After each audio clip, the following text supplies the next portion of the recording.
Que la paix, si possible, soit sur vous.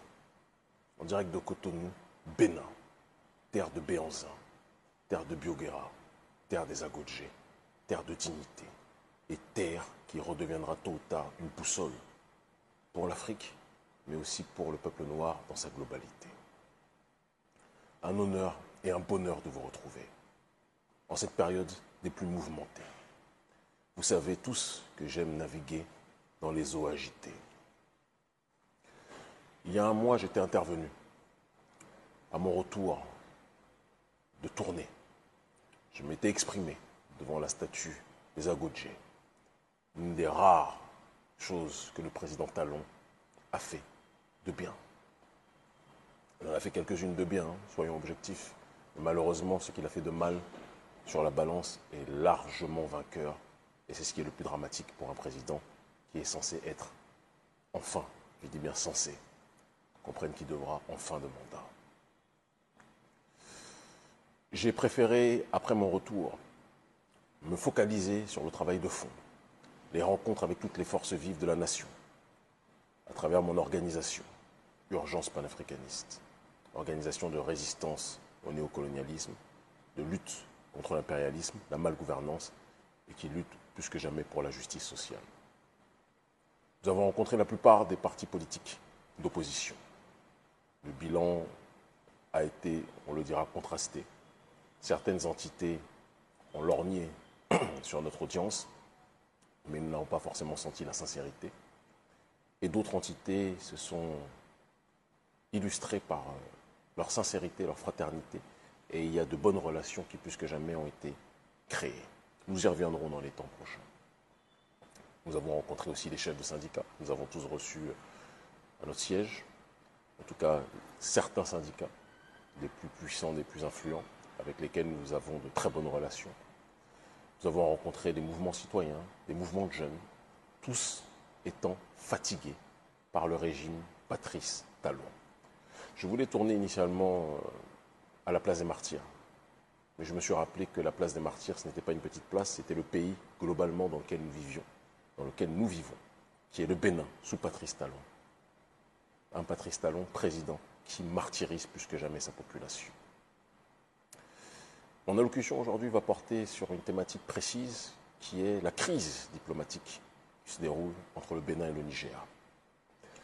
Une crise diplomatique qui aurait pu être évitée si le président Talon, plutôt que de prendre en otage les Béninois, avait compris qu'à une période historique, à un cycle géopolitique historique, où une grande partie de l'Afrique de l'Ouest a décidé de tourner le dos à la France-Afrique et au néocolonialisme, il était plus sage de ne pas chercher à renforcer les liens avec une entité que nous sommes en train de chasser aux quatre coins du Sahel. Mais le président Patrice Talon n'aime en faire qu'à sa tête. Parce que le président Patrice Talon ne pense pas en fonction des intérêts de la population.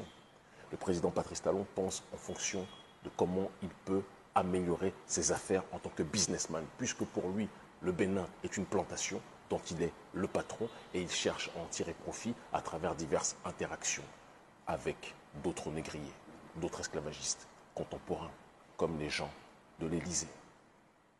On a tous entendu les généraux français, le Cointre, je crois, si je ne m'abuse, peu importe son nom, qui s'est exprimé en disant que, d'une façon ou d'une autre, ils chercheront à recoloniser les parties, les pays qu'ils ont perdus récemment. Et il y a un adage qui dit « l'ami de mon ennemi est potentiellement mon ennemi ». C'est quelque chose qui est du domaine de la logique. Lorsque l'Ukraine a accepté d'accueillir les bases de l'OTAN, alors que l'accord qui était prévu initialement était que l'OTAN ne devait pas se rapprocher de la Russie.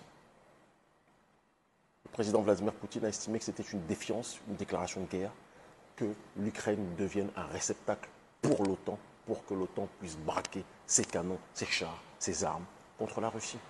La suite, on la connaît. Une chose est certaine, ce n'est pas ce que nous souhaitons entre le Bénin et le Niger. Il n'est un secret pour personne que je suis un Béninois patriote qui défend mon peuple, mais qui défend aussi le peuple noir dans sa globalité et qui défend l'unité des diverses formes d'africanité. Je n'aurais pas l'attitude incendiaire du président Talon, qui est une attitude lâche, fort avec les faibles, mais faible avec les forts. Mais parfois, l'erreur que fait le président Talon, c'est de confondre certaines entités qu'il considère faibles alors qu'elles sont fortes. Et c'est ce qui s'est passé lorsqu'il a voulu agresser le Niger, d'accord, en suivant les désirs de Macron, non pas de la CEDEAO, parce que c'était Macron qui faisait la pression à la CEDEAO, et la CEDEAO a suivi comme un groupe de caniches. Et Talon était en première ligne pour agresser son pays frère. Et lorsque son pays frère a tenu, qu'est-ce qui s'est passé? Patrice Talon s'est rendu compte qu'il avait parlé trop vite, qu'il avait jugé le pays voisin trop rapidement, il l'avait vu avec mépris, et c'était une erreur qu'on ne pouvait pas commettre à ce stade.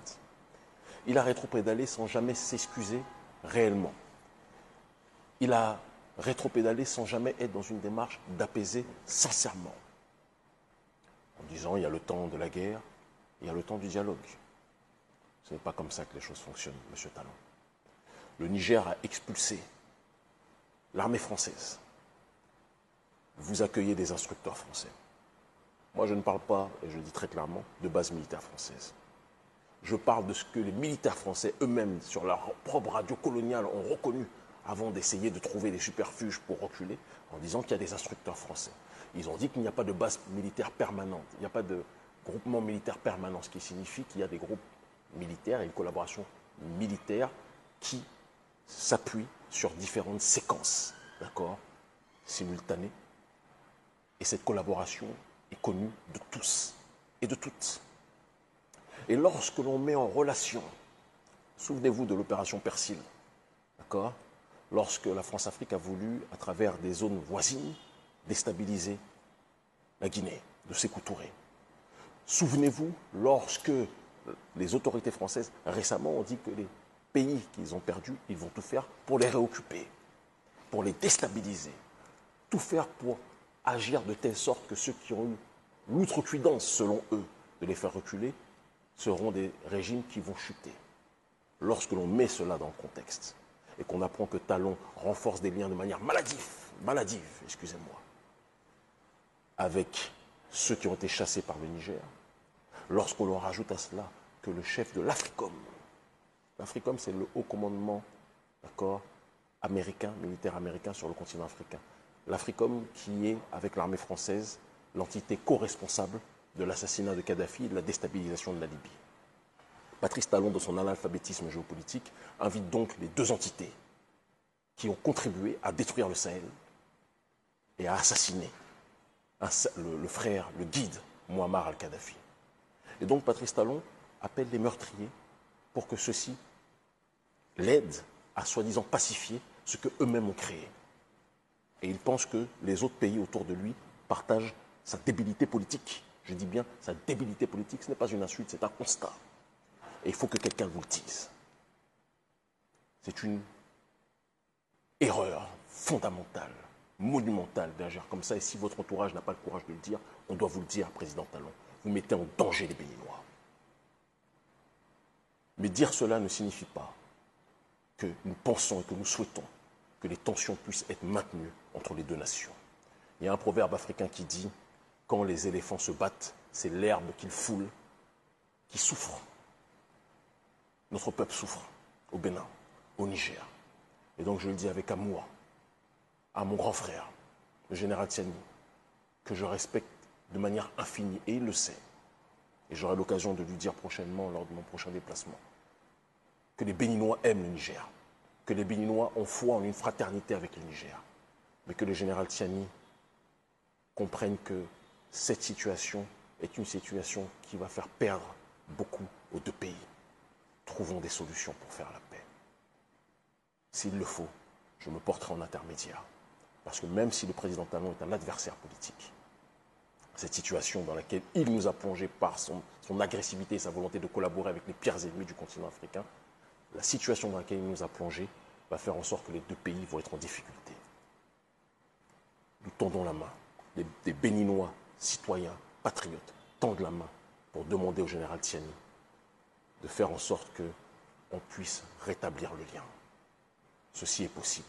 Nous réussirons ensemble pour l'Afrique unie. Merci.